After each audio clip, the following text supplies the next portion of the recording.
Bien, écoutez, je vais faire l'instant publicité, alors le temps que tout le monde se connecte. Donc, je suis Vincent Raymond, le président fondateur de First Group. First Group, je vous donne le cadre quand même de la restitution de cette enquête à laquelle vous participez ce matin.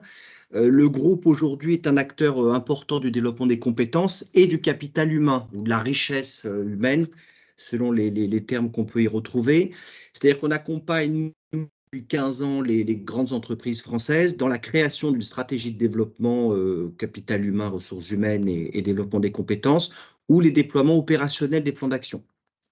Donc on intervient, nous, sur l'ensemble de la chaîne de valeur avec une dizaine de sociétés que vous retrouvez sur ce slide, des sociétés qui sont complémentaires, où on a des sociétés de formation, de conseil, de consulting, d'assistance technique ou d'outils. Je vous passe l'ensemble des dizaines de logos qui vont de FG Learning, qui est connu, TKL Consulting, l'IMRH, l'IML6. Le savoir-faire aujourd'hui, et ce qui pousse nos clients à nous demander cette enquête une fois par an, c'est l'expérience depuis 15 ans, les expertises, et qui sont démarquées beaucoup par ce qu'on a appelé, nous, l'approche vraiment centrée solution client, avec aujourd'hui des services, notamment d'accompagnement, de propositions aussi de valeur en dehors de nos prestations, donc de mise en réseau, d'ateliers, de conférences, de comptes rendus qu'on va vous faire ce matin, qui est une synthèse qui a été créée par Lauriane Vallot, qui se présentera, qui est la directrice de notre pôle Learning et Apprentissage, qui comprend notamment l'IML, l'Institut des métiers du learning. Et on a aujourd'hui 85 salariés, 150 consultants qui travaillent sur ces 200 clients en France et dans 40 pays, et qui nous permettent d'avoir au quotidien aussi une vision des meilleures pratiques. Donc, le travail qu'on a fait sur plusieurs mois, c'est de pouvoir interviewer, synthétiser, restituer à l'ensemble de nos clients ou en dehors des clients pour vous donner une vision, bien entendu, du marché, vous inspirer et vous proposer aussi un condensé de nos prestations et de ce sur quoi on peut vous accompagner. Je remercie à nouveau toute l'équipe d'avoir organisé ces différents shows, puisqu'on en a eu plusieurs. Vous retrouverez toutes les informations sur nos approches, nos contenus. L'équipe sera là pour répondre à vos questions éventuelles plutôt en fin d'intervention, ou plus tard d'ailleurs, sans problème en nous appelant ou en nous faisant des mails d'information. Et merci surtout enfin à nos clients qui ont participé, comme l'IFCAM, EDF, Renault, Dassault, Colas, Vinci, Air Liquide, Orange, SNCF, qui ont vraiment joué le jeu, qui nous ont permis de faire cette restitution ce matin. Merci à tous. À vous les studios, Lauriane.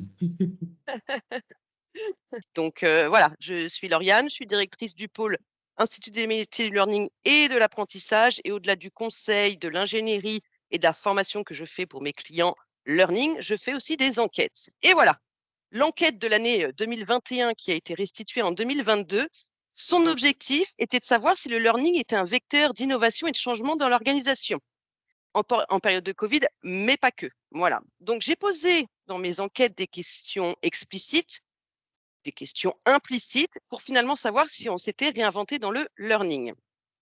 Donc aujourd'hui, ce que je vous propose au sommaire, et j'ai dû un petit peu le restreindre parce qu'il y avait plus de briques, mais en 1 heure, c'est assez court, c'est assez dense. Donc on va aujourd'hui parler de 7 points essentiels et de conclure avec des idées forces. Les 7 points aujourd'hui, on va parler de la raison d'être, ça c'est un sujet que j'adore, de l'organisation et du positionnement du learning, de vos process et modes opératoires, de l'offre et de l'engagement apprenant, de vos modalités d'évaluation, de vos relations avec le business et des projections que l'on m'a données sur ce que pourrait être le learning en 2025-2030. Est-ce que le sommaire vous convient? Je ne vois pas, mais s'il y a des oui, je suis preneuse. Ça nous convient, Apparemment, ça Lauriane. convient. Super. Alors, la raison d'être du learning. J'ai posé des questions sur ce sujet.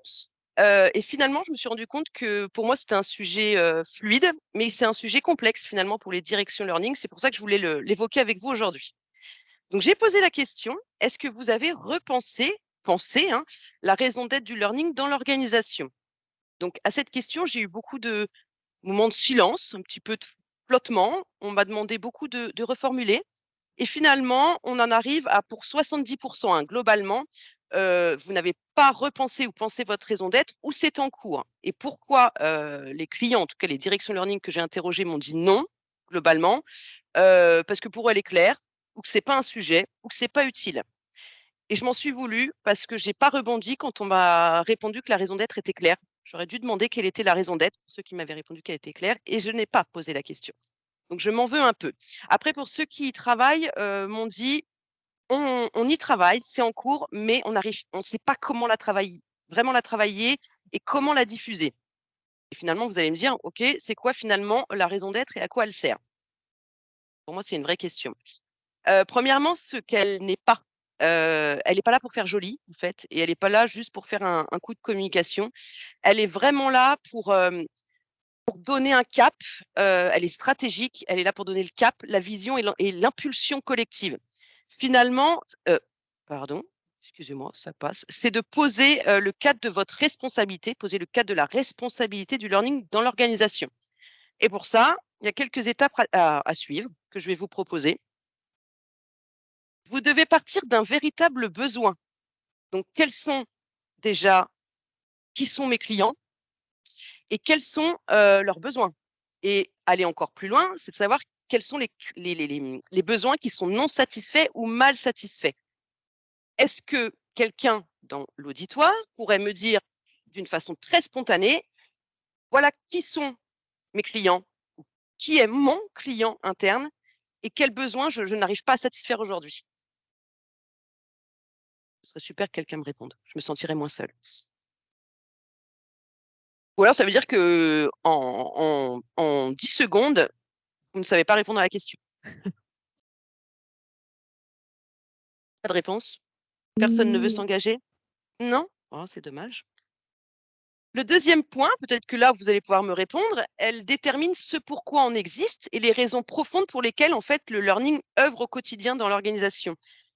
J'aimerais bien hein, que quelqu'un me réponde. Est-ce qu'il y a une raison vraiment profonde pour laquelle vous, Direction Learning, vous existez dans l'organisation? Est-ce que vous avez la réponse ou est-ce que vous êtes déjà posé la question? Vous pouvez mettre dans le chat si vous ne vous sentez pas à l'aise pour répondre, si vous n'avez pas la réponse. Mais voilà, c'est aussi pour avoir une dynamique interactive qui peut être intéressante. Puis pour confronter aussi vos avis. Comme je ne vois pas ce qui se passe non plus. Pour Peut-être l'instant, dans pas le chat, de ouais. retour. Il y aura peut-être plus dans Ah, le chat au fur et à mesure, je pense. bon, effectivement. Bon, c'est peut-être un sujet aussi compliqué, mais c'est un sujet qui est vraiment important. Il faut aussi vous dire qu'elle est singulière. Donc la question, c'est aussi rechercher votre singularité dans l'organisation, dans votre offre, dans vos services. Je vous donne des exemples. Hein. Decathlon, je trouve que sa raison d'être, elle est très très claire. C'est le sport partout et pour tous. Pour moi, c'est évocateur, c'est clair, on sait où on va. Google, c'est pareil. Sa raison d'être, c'est organiser les informations à l'échelle mondiale dans le but de les rendre accessibles et utiles à tous. Voilà.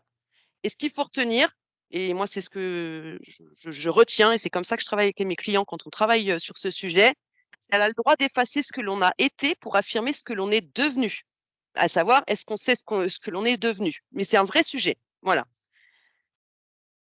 Alors, je vais vous donner quelques prémices de réflexion, mais qui ne sont pas toutes abouties des personnes que j'ai interviewées. Donc, j'en ai extrait 3. Pour Renaud, lui, il est vraiment dans un travail d'introspection. Lui, il sait que son client, finalement, c'est essentiellement le business et il doit répondre, en tout cas, la raison profonde, c'est qu'il doit répondre à la transformation du groupe. Donc, lui, sa question auquel il n'a pas encore répondu, mais il y travaille, c'est en quoi et comment on contribue, nous, le learning, à la transformation du groupe. Donc, j'ai mis des jauges hein, d'avancée de la réflexion et du déploiement de cette raison d'être. Kiabi, elle est un peu plus avancée, en tout cas, dans sa réflexion. C'est le learning donne à l'entreprise les moyens au développement des compétences et donne les moyens à l'épanouissement de chaque collaborateur. Pour elle, c'est la synergie des attentions. Dalkia, elle, c'est quelle est ma valeur ajoutée, notre valeur ajoutée pour le business, en fait, à quoi on sert. Et donc, pour elle, la question qu'elle se pose vis-à-vis de cette première base sur la valeur ajoutée pour le business, c'est notre mission learning aura réussi si, et pour l'instant, elle cherche les réponses. Enfin, peut-être qu'elle les a trouvées depuis le temps. Voilà. Donc finalement, est-ce que on s'oriente vers un nouveau positionnement? Et là, beaucoup de questions sont apparus lors des enquêtes et d'autres que j'ai aussi formalisées seule au regard de ce qui pouvait être évoqué par les directions learning. C'est finalement quelle doit être la réelle responsabilité du learning dans l'organisation, comment diffuser et incarner autrement le learning dans l'organisation et quelle répartition des responsabilités pour redonner au learning toute sa valeur ajoutée.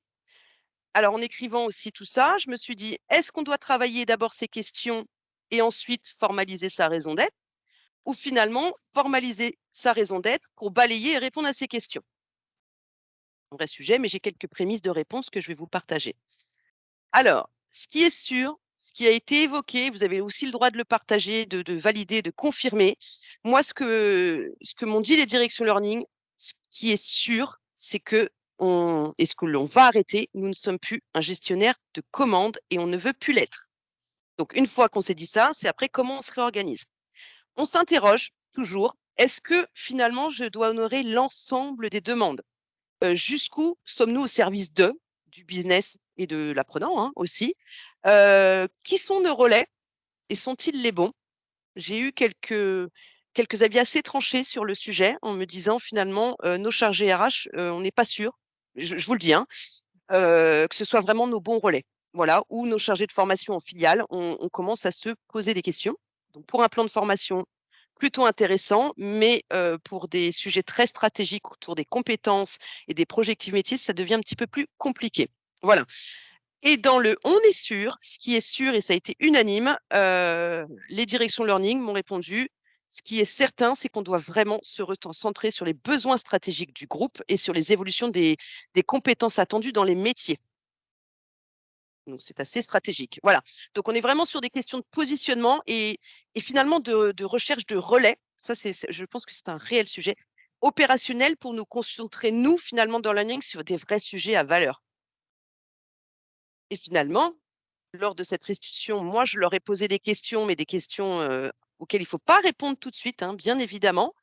Mais c'est vraiment des questions à se poser. C'est à quel besoin, véritable besoin, je réponds, moi, en tant que direction learning, ou je dois répondre? Qu'est-ce qui finalement me rend unique dans l'organisation? Et quelle serait ma meilleure chaîne de valeur dans l'organisation?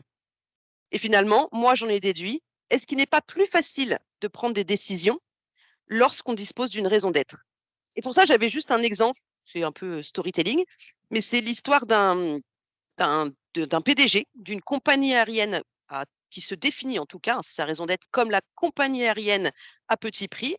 Son directeur marketing vient le voir un jour après une très très belle étude de marché, lui propose de vendre des sandwichs au poulet sur certaines lignes. Donc la réponse du PDG a été: «Êtes sûr que servir des sandwichs au poulet fera de nous une compagnie à petit prix sur ces lignes? Si c'est pas le cas, il en est hors de question». C'est que finalement, il a une raison d'être. Donc c'est simple et efficace quand on lui apporte des sujets ou des projets. Si ça ne rentre pas dans ce cadre-là, on balaye. Moi, je trouvais ça assez pertinent, mais voilà. Pour moi, une raison d'être permet de se recentrer sur qui on est, en tout cas en tant que direction learning dans l'organisation. Est-ce que ça vous alors, j'aimerais bien une petite réponse orale, si c'est possible, ou dans le chat. Est-ce que ces questions, vous vous les posez avec vos équipes, avec le business, avec, peut-être le COMEX pour certains? Ou est-ce que vous pas des questions que vous êtes encore posées, mais que elles pourraient être pertinentes pour vous à terme? Petite réponse. Alors moi, comme je suis quelqu'un qui parle beaucoup, je peux réagir si vous voulez, et ne serait-ce que pour vous faire plaisir. Mais Ah en merci. fait, je pense que les questions que vous avez, en tout cas, nous, on se les pose chez nous. Donc moi, je travaille chez LVMH, donc on se les pose Oui. chez nous. Sur le slide précédent, dans les interrogations dans ce que vous avez dit, en tout cas, ce dont on est sûr, en particulier se recentrer sur les stratégies du groupe et l'évaluation des métiers. Oups, eh bien, en fait, je pense qu'il y a une dimension qui n'existait pas jusque-là et vers laquelle on a, qui est de se dire, est-ce que il y a une histoire de se recentrer sur le talent, quelquefois, plus que sur l'entreprise et les besoins stratégiques de l'entreprise. j'ai une de mes collègues qui disait, au même titre que beaucoup d'entreprises sont passées d'un besoin business à un besoin client, on devrait passer d'un besoin business dans le sens, voilà, quels sont les besoins stratégiques du business, à un besoin talent. Euh, que ce soit dans une dimension collective ou dans une dimension individuelle, je ne différencie pas les deux.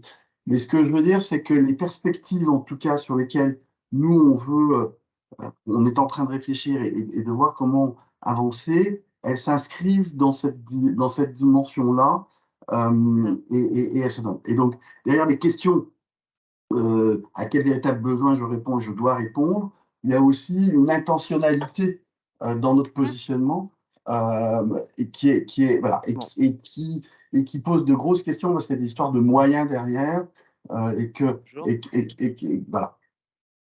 toujours. Ouais, tout à fait. Non, mais c'est intéressant d'avoir un retour d'expérience effectivement sur le sujet. Mais ce sont des bonnes questions, mais après on pourra le voir après, hein. C'est que Et, la question et des sur, talents est très intéressante, mais les talents sont souvent reliés à des équipes RH, d'où la synergie très importante des équipes RH et des équipes learning. alors, Et c'est pas le plus justement, simple à voilà, organiser. Mmh. qu'est-ce qui me rend unique dans l'organisation? Est-ce que on propose aux talents de s'adresser directement à nous? Où est-ce qu'on a des intermédiaires? C'est une question absolument capitale. Et nous, plus spécifiquement dans le groupe dans lequel je travaille, comme on a une structure intermédiaire qui s'appelle la maison, Oui, il y a une. Qu'est-ce qui nous rend unique? Alors, typiquement, à mon niveau, ce qui me rend unique, c'est de donner l'occasion à des gens de partager, de se connecter entre des maisons. Et oui. donc, est-ce que je construis là-dessus pour une autre offre, pour une autre façon d'approcher le learning? Ça fait des années qu'on dit qu'on fait ça, mais est-ce qu'on y arrive vraiment? C'est une autre histoire. Merci. Non, non, mais c'est clair, mais c'est intéressant, hein. En tout cas, ce sont des bons questionnements. Donc, normalement, toujours des solutions, même si ça peut prendre du temps, bien évidemment. Du coup, je suis obligée de continuer, hein, même si les échanges sont intéressants, mais je vois que l'heure tourne. Je voulais juste vous donner quelques exemples de raisons d'être aussi, et parce qu'on avait remis des Césars lors de notre événement. La raison d'être de Dassault, elle, c'est assez simple, mais c'est aussi, quelque part, c'est lié à une vision. C'est que pour elle, son plus gros concurrent, Learning, c'est Google. Donc, sa raison d'être, c'est de se dire comment mes équipes L&D et moi-même, on doit créer de la valeur en interne pour donner un apport complémentaire à ce géant Google. Parce qu'elle me dit finalement, moi, mes collaborateurs, ils peuvent se former à l'extérieur où ils veulent, quand ils veulent. Donc, moi, je veux pouvoir contrecarrer cette vision et vraiment proposer quelque chose en plus, en tout cas, à mes collaborateurs. Donc, ça, je trouvais que c'était intéressant. C'est plutôt une vision et aussi un mindset. Donc, j'avais trouvé ça intéressant. Et je donne juste un exemple de L'Oréal qui m'avait aussi marqué. C'est plutôt une ambition. Donc, c'est pas encore formalisé comme une raison d'être, mais c'est quand même des prémices qui sont, voilà, c'est quand même assez intéressant. C'est que lui, aujourd'hui, hein, je crois que c'est même pas demain, c'est aujourd'hui, ce qu'il aura, c'est 50%, son offre sera prescrite, et je vous donnerai plus de détails tout à l'heure, et 50% de l'offre sera décidée par l'apprenant lui-même. Ils ont compris que pour fonctionner comme ça, il fallait mettre en place un projet qu'ils ont appelé un projet Connect. C'est qu'il fallait connecter le manager à son collaborateur et vraiment dédier des temps de conversation, euh, des temps réguliers, et d'accompagnement formel et informel. Donc là, ils sont vraiment en train de monter en compétence les managers pour avoir ce mindset et pour changer les rituels avec leurs collaborateurs. Et ça, je trouve ça assez intéressant, notamment en termes de relais, hein. Voilà, les relais du learning, je pense que le management est un excellent relais, et pour ça, il faut qu'ils aient envie, soient motivés, qu'ils soient en capacité de le faire. Ensuite, bon, voilà, on a vu qu'il n'y avait pas forcément aujourd'hui de raison d'être, en tout cas de formaliser. L'autre question que j'ai posée et que je me suis posée, c'est: mais comment, pour faire mieux et autrement, est-ce que les directions learning ont agi sur leur organisation learning? Est-ce qu'ils ont repensé leur organisation et leur mode de fonctionnement? Finalement, est-ce qu'on peut innover sans bouger son organisation? C'était ma question. Et finalement, quand j'ai posé la question: est-ce que vous avez modifié votre organisation, votre design organisationnel learning suite à la crise? 60 ont modifié ou sont encore en cours de modification. Donc, je vous donne quelques exemples. Pourquoi? Parce qu'ils veulent impulser un nouveau cap. Ils veulent aller plus loin et plus vite dans la digitalisation de leur offre et de certaines fonctions learning. Ils veulent processer, ils veulent renforcer leur impact, ils veulent créer du contenu beaucoup plus rapidement et surtout être plus intégrés dans les projectives métiers qui sont souvent portés par les RH. Voilà, je fais un petit peu vite, hein, donc n'hésitez pas à me couper ou intervenir si besoin, mais je descends parce qu'1 heure, c'est quand même très, très court. Et finalement, la question que je me suis posée pour voir les liens, est-ce que quand on change son organisation, est-ce qu'on change sa gouvernance? Et globalement, on voit que les ratios sont les mêmes. Donc effectivement, ceux qui ont modifié leur orga, ont, modifié, leur modèle de gouvernance. Finalement, c'est une approche systémique, logiquement, on s'aligne. Donc ça, c'était pour faire court, c'était une approche, c'est une vision plutôt un petit peu plus macro de ce sujet-là. Et je voulais juste vous donner un exemple parce que c'est quand même important d'illustrer, c'est l'exemple de We Academy. Lui, son ambition, c'était de développer une culture learning propre au voyage. Donc sa stratégie, c'est ou son slogan, hein, finalement, c'est tous élèves, tous acteurs, tous ambassadeurs. Et il en a fait donc une stratégie learning autour de 3 piliers qui sont garantir la continuité d'apprentissage, être dans l'innovation et l'humain toujours au centre de nos préoccupations parce qu'on gère du capital humain. Donc pour servir ces stratégies, il a réorganisé sa direction learning autour de 4 pôles. Il y a un pôle engagement et impulsion. Finalement, c'est comment on engage et on impulse nos 3 piliers. Un pôle dynamique de changement, c'est comment on porte les transformations du groupe et les transformations learning. Bon, un pôle formation que je dirais basique et un pôle performance et gouvernance. Donc là, on est plus sur le pilotage du learning et l'animation des instances de gouvernance. Et justement, en repensant, son ambition, sa stratégie, son design, il a revu son modèle de gouvernance et finalement, il est allé sur des instances projets hebdo avec ses équipes. Il réunit un comité opérationnel plutôt métier business où ils travaillent tous ensemble sur une saison égale une compétence clé à développer pour tout le monde. Donc là, on est plus sur une logique de décloisonner et sur une logique de transversalité. Après, et direct report, bon, ça, on n'est pas rentré dans le détail, et des instances de structuration. Donc, j'ai trouvé que finalement, son approche était assez intéressante, alignée et cohérente. J'ai eu d'autres exemples, mais je ne pouvais pas tous, vous les présenter et les illustrer aujourd'hui. Sur les modes opératoires, c'est lié, hein, tout est lié. Moi, je voulais débuter par une citation qui, moi, m'avait inspirée, en tout cas, pour analyser ce chapitre. Si vous ne pouvez pas décrire ce que vous faites comme un processus, vous ne savez pas ce que vous faites. Je trouve que c'est assez clair.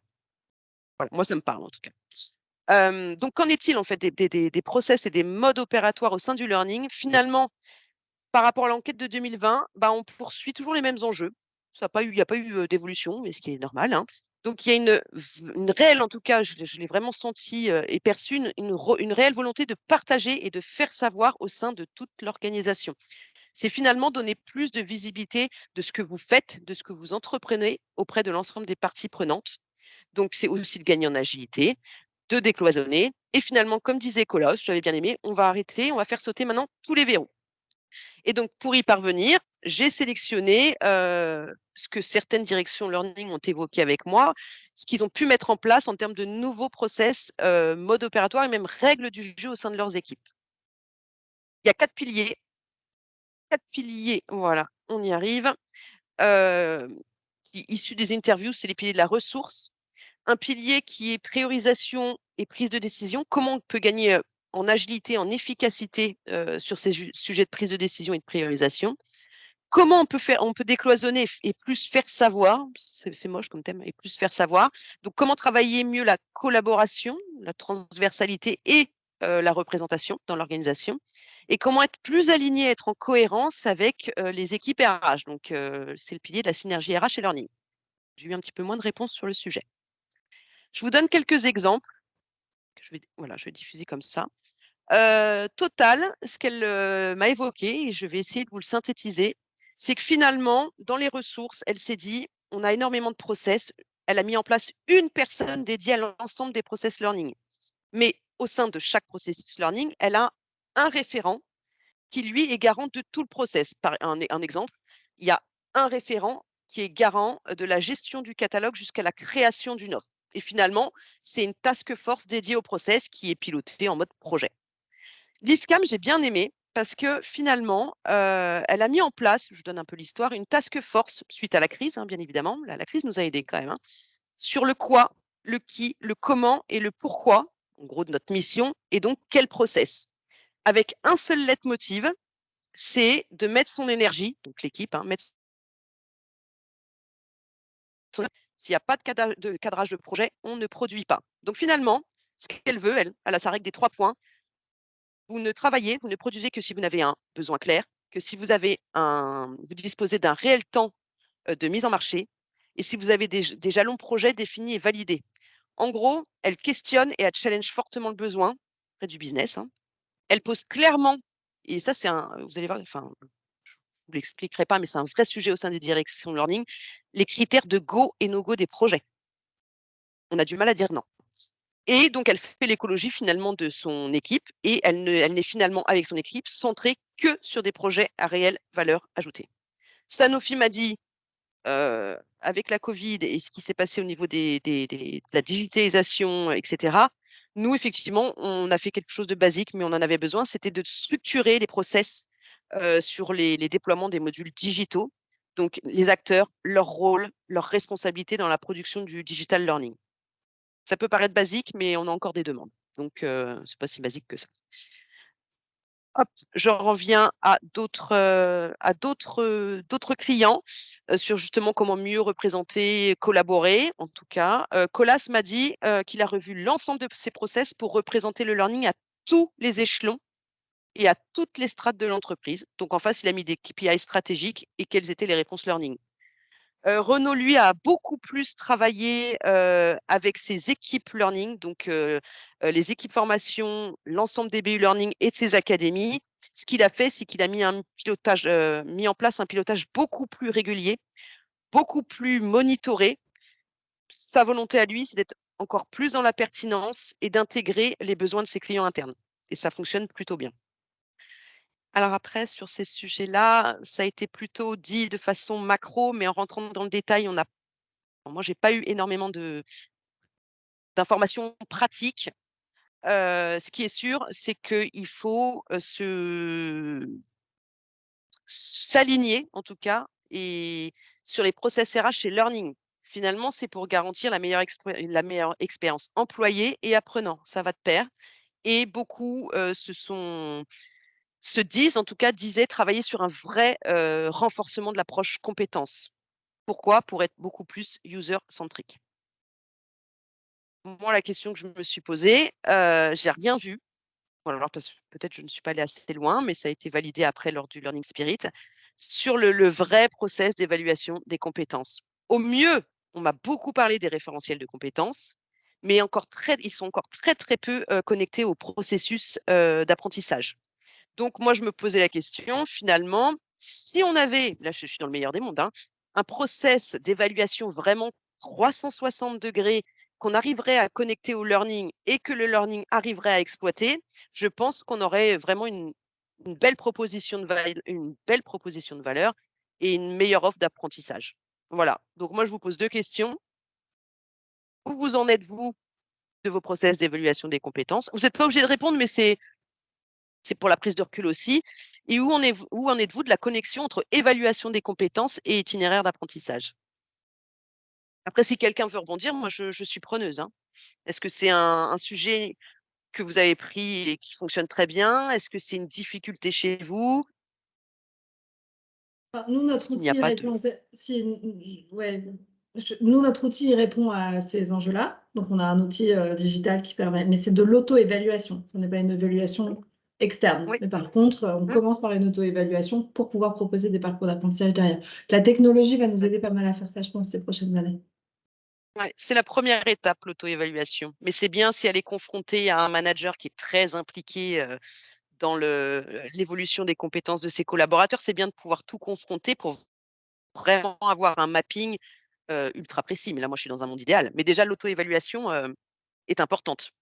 Mais elle n'est que du point de vue de l'apprenant, qui n'est Non, pas parce toujours qu'elle objectif. est visible par le Non? manager et le manager et la personne Ah, peut demander à d'autres personnes de dire s'ils sont d'accord avec son auto-évaluation. Quant au super. référentiel de compétences hyper précis, je pense qu'aujourd'hui, on va beaucoup trop vite. Le monde va beaucoup trop Ouais, vite pour faire ouais, ouais. Sujet. ce genre d'outil, en fait, est Ouais, obsolète avant même qu'on ait terminé, nous, équipe RH, à le faire. Donc, je ne suis pas convaincue, c'est moi, vrai. qu'on puisse le faire Ouais. de manière centralisée. Vous êtes Oui, dans quelle je société, suis. Ouais. Pauline? Vous êtes dans quelle société, Pauline? Je travaille chez Kering. D'accord, merci.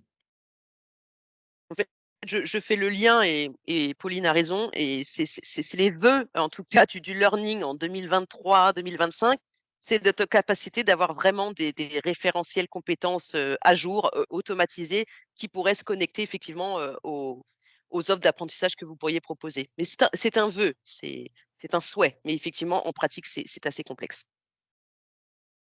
Alors, sur l'offre learning et engagement apprenant, pareil, hein, moi j'ai toujours besoin d'inspiration pour aller plus loin dans le sujet et j'ai pris une phrase de Gartner: «Les entreprises devraient se concentrer non seulement sur ce qu'elles offrent aux salariés, mais aussi», et j'ai rajouté: «et surtout, sur ce que cela suscite chez eux». Ça me parle en tout cas. Donc finalement, il y a 2 sujets en fait à aborder. C'est comment je crée de la confiance et de l'intérêt avec mon apprenant. Finalement, c'est comment je crée du lien.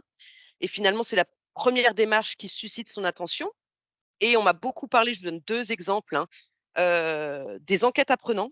Beaucoup d'entreprises direction learning lancent leurs propres enquêtes apprenants, simplement parce que, qui de mieux que l'apprenant pour, vous exprimer ce dont il a besoin, envie, ce qui le motive, ne le motive pas. Donc ça, c'est un premier lien que vous pouvez, vraiment créer avec lui. Et autre lien, je pense, hein, c'est aussi les relais que vous pouvez avoir auprès de vos collaborateurs. Donc les relais, on est toujours en recherche, hein, de vrais relais, de relais qui fonctionnent bien, mais ça, c'est un vrai sujet. Et finalement, générer l'engagement, c'est de leur demander de s'investir, de leur proposer des choses qui leur permettent de s'investir émotionnellement et psychologiquement. Donc ça a une symbolique quand même beaucoup simple intérêt. Donc, moi, ce que je vous propose, c'est, vous allez sûrement me dire: «Oui, bah, comment on fait?» Bon, j'ai essayé d'obtenir des réponses, j'ai posé des questions et on peut rebondir dessus. J'ai posé la question: «Comment, vous estimez la cote de popularité de votre offre?» Alors vous allez me dire: «C'est quoi la cote de popularité de votre offre?» C'est finalement le degré d'estime, d'intérêt, d'importance que les apprenants portent à votre offre. Et pour 40, je globalise, hein, l'offre est populaire. Pourquoi? Parce que de toute façon, ils suivent de très près les top 5 et les top 10. Finalement, ce qui leur permet, d'épurer, de nettoyer leur programme, leur offre et de la rationaliser. D'autres m'ont dit: «Elle est populaire parce qu'on compile les résultats du NPS, donc du Net Promoter Score, et on a beaucoup de promoteurs, beaucoup plus de promoteurs finalement que de détracteurs». Voilà, pardon, excusez-moi, je suis allée trop vite avec ma souris. Voilà. Je leur ai posé aussi la question: votre relation de proximité avec votre client, moi j'appelle ça aussi quelque part un client, les gens n'aiment pas, avec votre client apprenant. Pour 60, ils m'ont dit: «C'est très difficile». Voilà, d'être en proximité réelle avec les apprenants. Parce qu'on a beaucoup de mal finalement à capter, leurs besoins, réels et quand on est dans des structures très éclatées, c'est très difficile d'être en proximité, même si on a des outils. On en revient aussi à la question du relais. Je sais, j'insiste, mais j'y tiens. Et pour, 30, un peu plus de 30, on m'a dit: «Oui, en fait, on se sent proche, des apprenants, tout simplement parce qu'on met en place des actions très simples». C'est les exemples que m'ont donné Direction Learning. Tous nos programmes sont sur mesure et contextualisés. Donc c'est-à-dire qu'on adresse des programmes qui reflètent la réalité des apprenants. Donc ce qui fait qu'on se sent quand même beaucoup plus proches, ils se sentent beaucoup plus proches de nous parce qu'on écoute leurs besoins. D'autres m'ont répondu que c'était aussi les programmes certifiants, diplômants, qui permettaient aussi de créer de la proximité avec les apprenants et toutes les communautés Yammer et qu'ils pouvaient mettre en place, qu'ils animaient et qu'ils faisaient vivre au fur et à mesure du temps. Et une preuve m'a été donnée, je crois que c'est Kiabi, c'est que maintenant, sans rien leur demander, les apprenants témoignent d'eux-mêmes en vidéo et en postant sur les réseaux sociaux internes de comment ils ont vécu la formation, ce qu'ils ont apprécié, et cetera.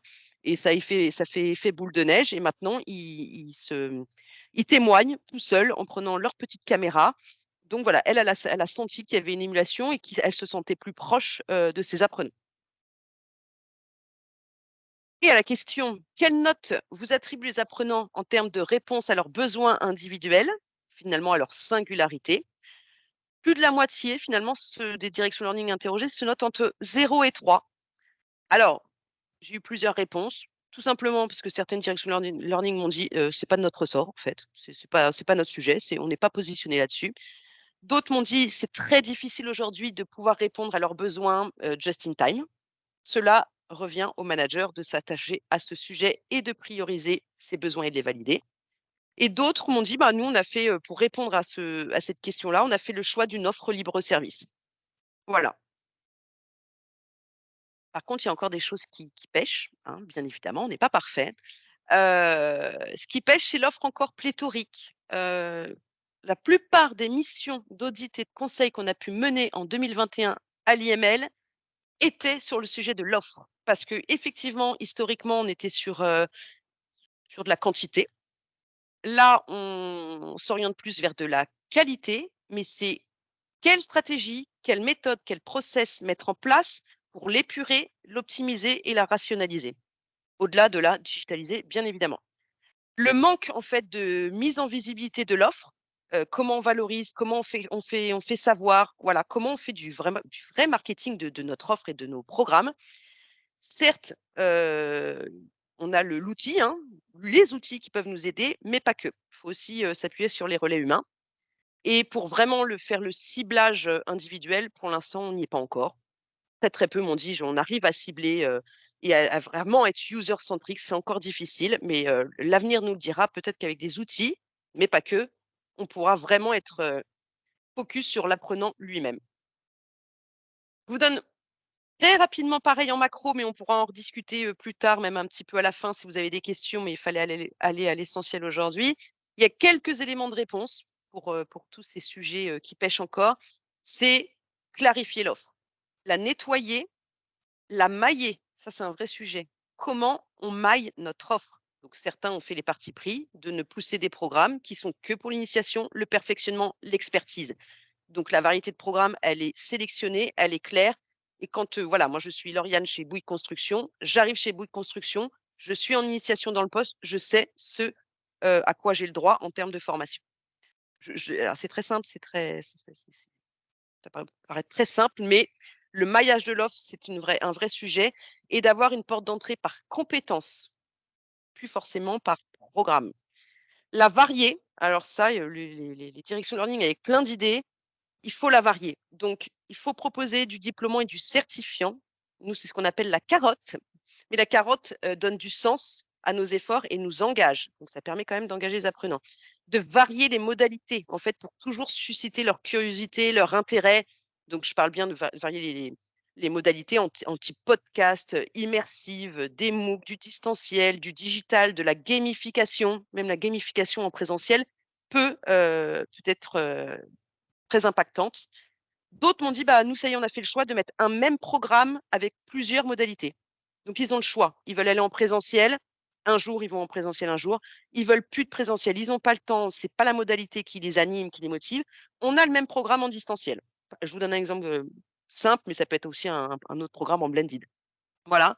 Le libre service, la varier, c'est aussi d'avoir l'accès à de l'offre sur étagère en libre service. Mais il y a eu il y a encore un écueil, c'est, que souvent, ça c'est moi qui l'ai remarqué, on ne me l'a pas encore dit, mais vous me direz si vous êtes d'accord, c'est qu'on est encore sur une offre on est rentré dans cet écueil-là, c'est qu'on met une offre qui est beaucoup trop riche. C'est très difficile d'aller chercher un programme qui nous convient dans une offre pléthorique et qu'elle est souvent, c'est pas peut-être pas le cas chez vous, mal agencée. Donc on a du mal à la trouver, il faut peut-être la classer par thématique, par métier, par compétence, mais voilà. Il y a encore un travail à faire en tout cas sur l'offre libre service. Sur l'accompagner, la guider, bon, bah, ça, je crois que j'ai assez, insisté dessus parce que ça a été très peu abordé dans les enquêtes. C'est que je pense que l'offre s'accompagne, elle se guide. Donc, on m'a très peu parlé d'AFEST, mais d'avoir un référent métier, c'est pas pour tous les métiers, mais ça joue quand même. Le manager, je sais que j'y tiens, j'insiste, hein, mais il faut investir dessus parce que qui de mieux que le manager de proximité pour connaître, les besoins de l'apprenant, l'écosystème du collaborateur, qui peut travailler aussi sur ses motivations intrinsèques, sur ses déclencheurs pour se développer, s'épanouir, je pense que c'est le manager. Moi, je donne un exemple, qui est, un peu égocentrique parce que je parle de moi, mais moi depuis 10 ans, j'ai jamais autant évolué dans ma carrière et j'ai jamais suivi une formation. Je me suis posé la question. En fait, je me suis vraiment formée de façon informelle. Si Vincent est toujours là, bah, c'est aussi grâce à lui. Bah, j'ai souffert, hein, ça c'est sûr. Il m'a accompagnée, il m'a guidée, il m'a grondée, il m'a disputé. Après il m'a fait vivre, il a fait en sorte que mes échecs deviennent des réussites et j'ai jamais autant évolué, que depuis 10 ans et voilà. Donc je sais, moi j'y crois, que le manager est un excellent, en tout cas relais ou un mentor, hein. Il y a d'autres, vous pouvez avoir comme chez Price, Ils ont des talent managers qui sont vraiment juste dédiés, ce ne sont pas les managers hiérarchiques, mais qui sont dédiés au développement personnel et professionnel des collaborateurs. Et ça, moi, j'y crois vraiment. Voilà, ça passe aussi par de l'informel. Et l'autre sujet, c'était de designer votre offre, c'est de faire une réelle ingénierie pédagogique. Donc ça, c'est ressorti des enquêtes, c'est de pouvoir séquencer vos programmes par bloc de compétences et de proposer, souvent, hein, ça ressort, des formats courts et impactants, et proposer des marqueurs expérientiels dans vos parcours, dans vos programmes, et finalement s'orienter petit à petit vers l'adaptive learning. Est-ce que tout le monde est OK sur le terme adaptive learning? Je pense que oui. Oui, effectivement. Mais merci.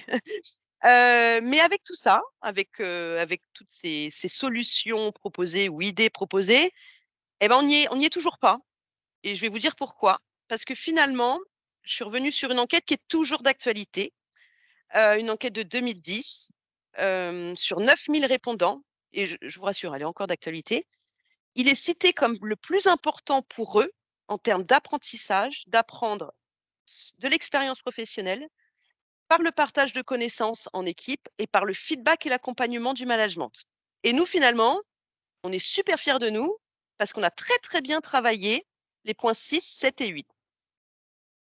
Il y a un peu de provocation, mais c'est juste pour dire qu'on a encore un petit peu de chemin.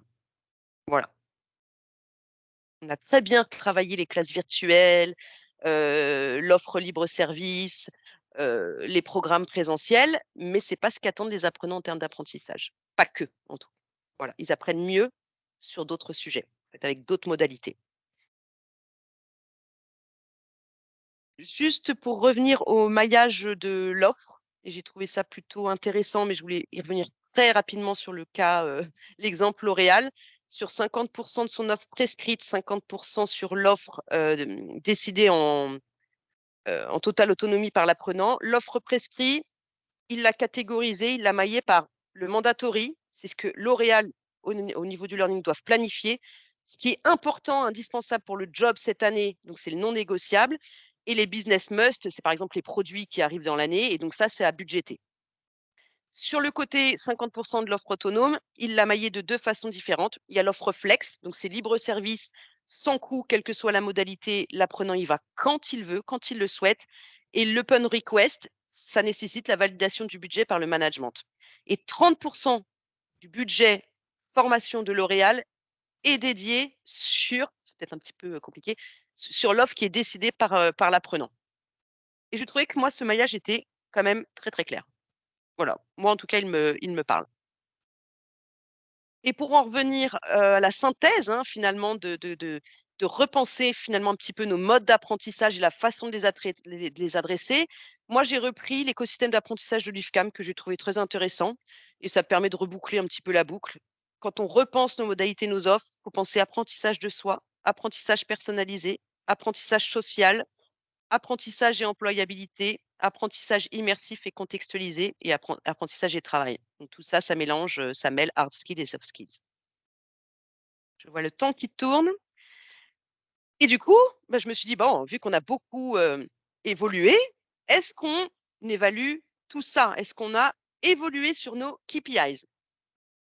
Alors, par rapport à 2020, j'ai envie de vous dire, rien de neuf sous le soleil. J'ai pas eu d'effet waouh.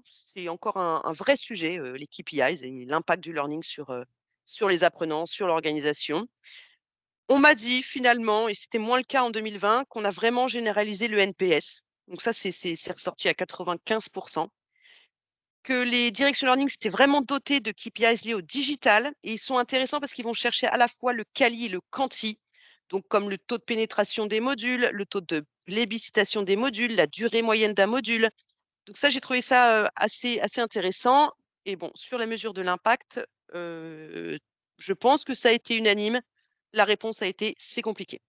Voilà. Comment on va aller chercher notre impact? Comment on peut mesurer notre performance?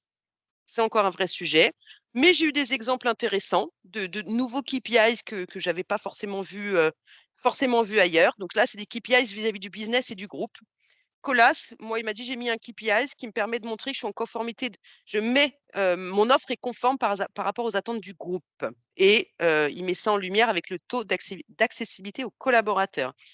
L'IFCAM, elle m'a dit: «Je cherche dans mes KPIs à savoir si je satisfais mon commanditaire». Donc elle, ce qu'elle va faire avec ses équipes, c'est à chercher à capter les données sur la satisfaction des livrables, le respect des plannings et du budget. Donc en gros, est-ce qu'elle propose un bon produit, délivré dans les temps, et dans les prix? Et finalement, ce qu'elle me disait, c'est que c'était un pilotage sans avoir besoin d'interroger le commanditaire. Elle a son tableau de pilotage à elle. Excusez-moi, je vais un petit peu vite. KPI sur la satisfaction des apprenants et la gestion de l'offre. Kiabi, elle, son KPIs phare, en tout cas sur le digital et sur l'engagement et la satisfaction apprenant, c'est le taux de pénétration des modules e-learning et le taux de plébiscitation des contenus. Finalement, elle, ça lui a vraiment permis d'administrer son LMS, de nettoyer et de réguler son offre. Colas, il a un exemple que j'ai bien aimé, et je me le suis appliqué pour l'IML d'ailleurs, avoir un renouvellement de 40 de la gamme. Donc à un moment donné, pour, susciter la curiosité, faire vivre un petit peu, l'offre auprès de ses apprenants, c'est vrai que de la renouveler, ça donne du sens quand même. Et Air France, finalement, elle me disait qu'elle a analysé la qualité, le délai des réponses qu'elle donnait aux apprenants sur leur, chat et qu'en fait, ça lui a permis de mettre en place des actions correctives sur leurs programmes et leurs outils, parce qu'ils analysent de façon très régulière les verbatims, les questions les plus posées. Donc elle, ça lui permet aussi de réguler son offre. Encore l'IFCAM, et là, c'est sur des KPIs de pilotage des projets, l'ingénierie pédagogique des projets. Elle analyse l'IFCAM, ses projets en production, l'allocation des ressources en fonction des compétences et de la bande passante de chaque membre de son équipe. C'est pas un KPIs, mais c'est un tableau de bord projet, qu'elle a mis en place dans son équipe et qui fonctionne plutôt bien. Renaud, lui, il m'a dit qu'il allait maintenant chercher beaucoup plus la donnée qualitative sur ses parcours blended ou digitaux. Finalement, c'est de savoir ce qu'ont suivi les apprenants, là où ils se sont arrêtés, là où ils ont décroché. Ils analysent toute la donnée pour refaire de la réingénierie pédagogique derrière et proposer un programme qui ira, dans une satisfaction, apprenant, 100. Voilà. Et j'avais un exemple de KPIs que peu utilisent. Alors après, vous me direz si vous l'utilisez. Et je ne sais pas si Jeanne de l'IRECO est là, mais on l'a testé chez l'IRECO pour un gros programme de management, c'est le ROTI. Alors c'est vrai que c'est très moche comme ça, mais c'est le return on time investi, enfin sur le temps investi, le retour sur le temps investi. Et finalement, c'est une notation qu'on met dans les évaluations, une notation de 1 à 4, parce que maintenant le temps est précieux pour les collaborateurs, pour les personnes qui viennent se former. Donc on les interroge. Est-ce que finalement 1, bah, c'était inutile, finalement j'ai perdu mon temps en venant. Et le 4, le 5 même, c'est excellent, c'était un grand moment et j'aurais clairement regretté de ne pas avoir participé. Finalement, ça permet de voir si le temps tout cas que l'on propose, la durée de nos parcours, nos programmes, est adaptée à leurs contraintes, est adaptée aussi au fond qu'on va leur proposer, à la pédagogie. Et c'est plutôt intéressant si Jeanne veut rebondir, mais finalement, quand on a fait l'ingénierie pédagogique de son programme, et c'est un programme, un parcours de 8 jours, donc c'est quand même pas rien, qui est séquencé, mais c'est quand même un programme de 8 jours. On s'est dit, le ROTI, quel retour on va avoir? Bah, finalement, on est sur 4. Parce qu'effectivement, il y a eu beaucoup de temps investi de leur part, mais ils pensent avoir un retour sur cet investissement. Donc c'est plutôt intéressant. Est-ce que quelqu'un l'utilise dans ses évaluations? Comme je ne vois rien. Oui, non? Même dans le chat, Caroline? Je ne vois rien. Non, Damien dit non, Valérie dit non, Pauline dit non, mais elle aime bien. Voilà. Bah, super! Bah, très bien. Très bien. Après, OK, on a c'est des juste réponses plutôt aussi positives. Karina qui dit que maintenant, oui, et plutôt en fin de réunion, pas en évaluation de formation, mmh, Séverine nous transmet. mmh. Ouais, c'est intéressant aussi. Ça, je suis complètement d'accord. Ouais. En réunion aussi, oui. Voilà, et Magali qui nous dit oui à chaud, mais sans suivi. OK, OK. Ah oui, c'est intéressant. OK. Juste pour, alors là, je fais très, très vite aussi parce que je vois le temps qui tourne. En synthèse, pour ouais, c'est très dur. L'idée, c'est de construire une learning culture index et ça, c'était avec Xavier Durochat de BNP qu'on a beaucoup échangé là-dessus. C'est finalement, il faudrait, dans l'idéal, structurer nos KPIs sur 3 grands chapitres, 3 grandes thématiques. La une, KPIs, impact de la culture learning. Donc, c'est de connaître vos forces et les faiblesses de votre modèle ou culture d'apprentissage. Quelles actions lancer pour devenir une organisation apprenante.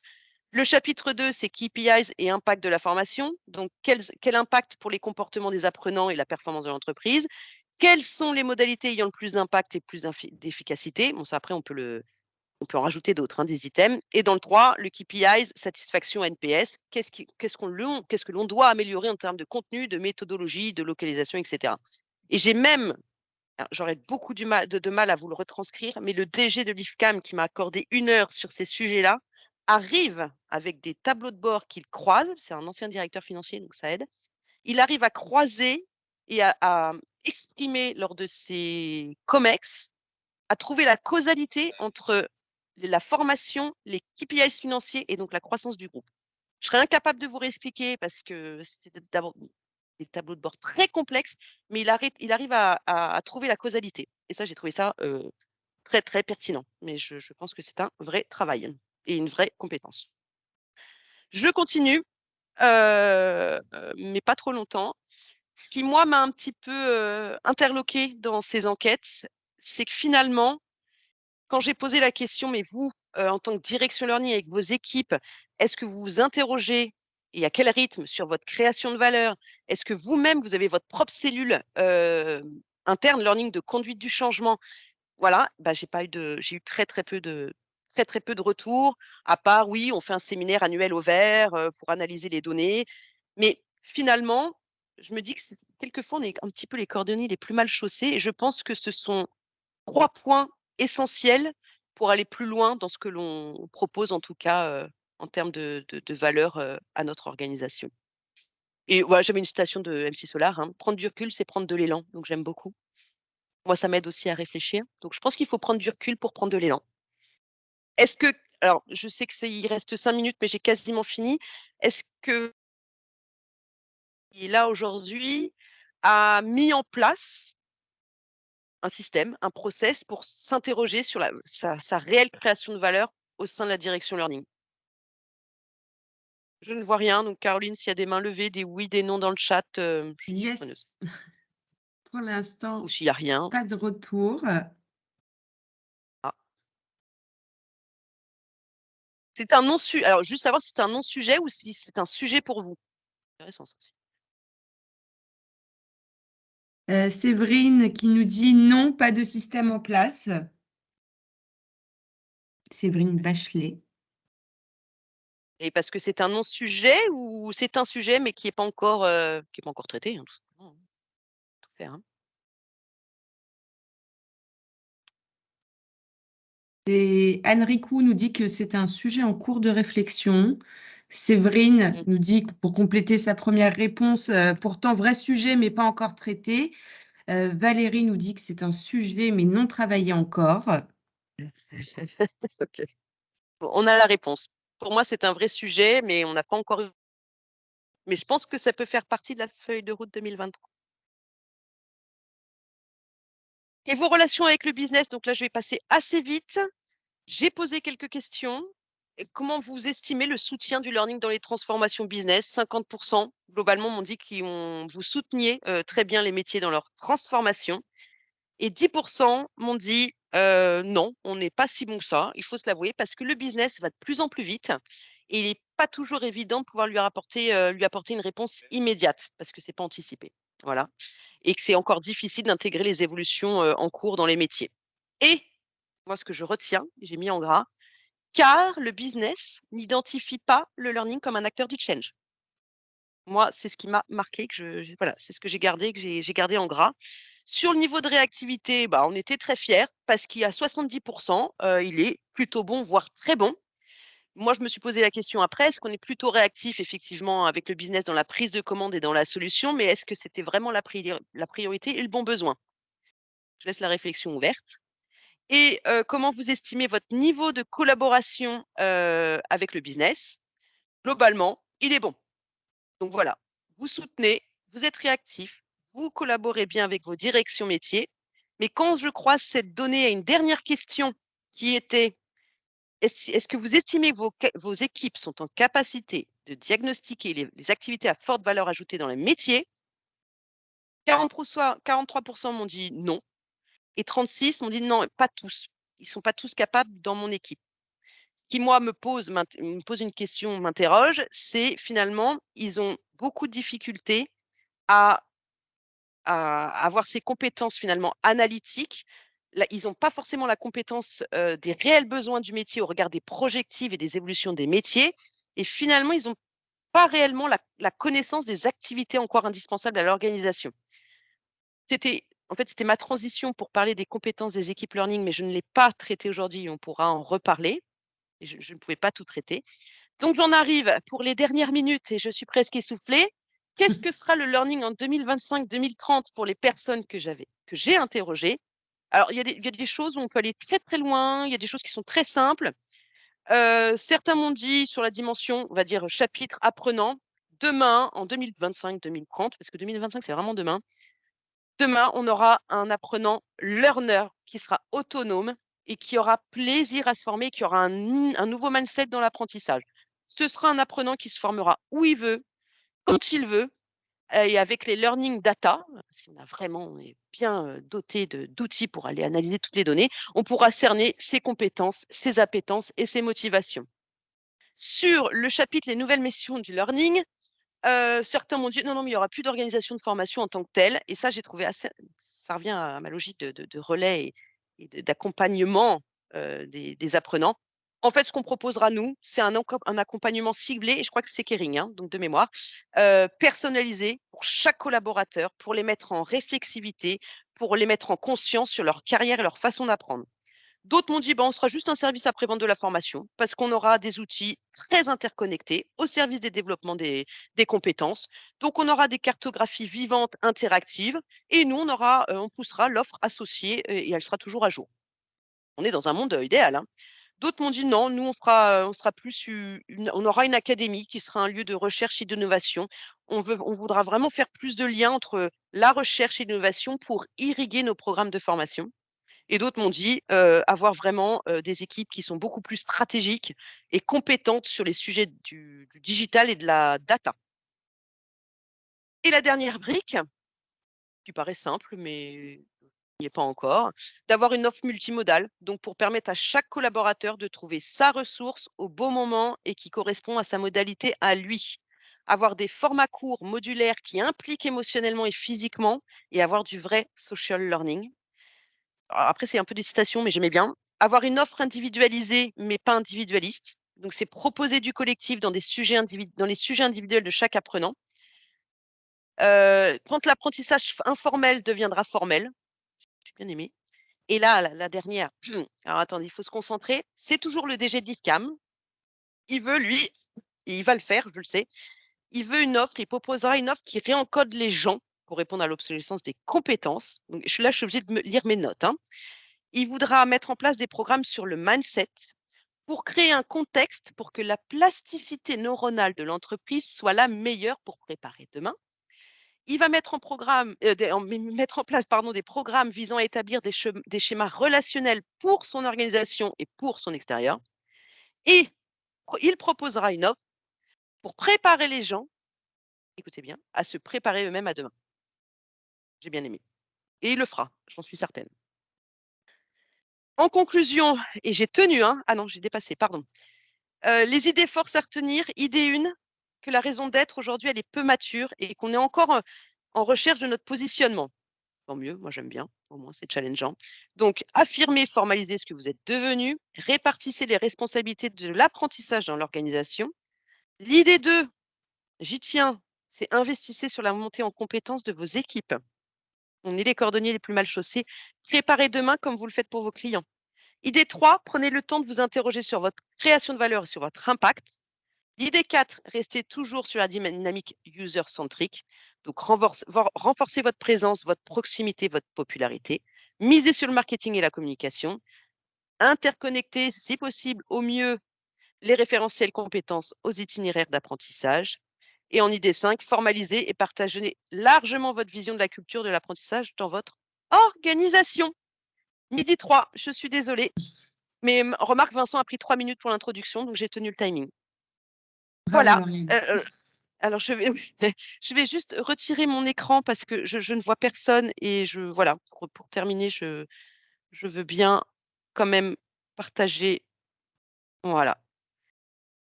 Est-ce que du coup, il y a un retour à nous faire, un débriefing très rapide, une conclusion en 2 mots, ce que vous avez retenu, avec quoi vous repartez?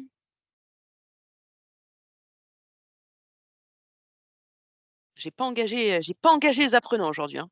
Allez. Est-ce que ça vous évoque quelque chose? Est-ce que ça c'est un peu votre réalité? Est-ce que vous repartez avec 1 ou 2 éléments clés? Vous pouvez juste mettre oui, non, dans le chat, hein. Je me Du coup, permets de prendre la Séverine parole. est C'était arrivée. très complet. Merci pour la présentation.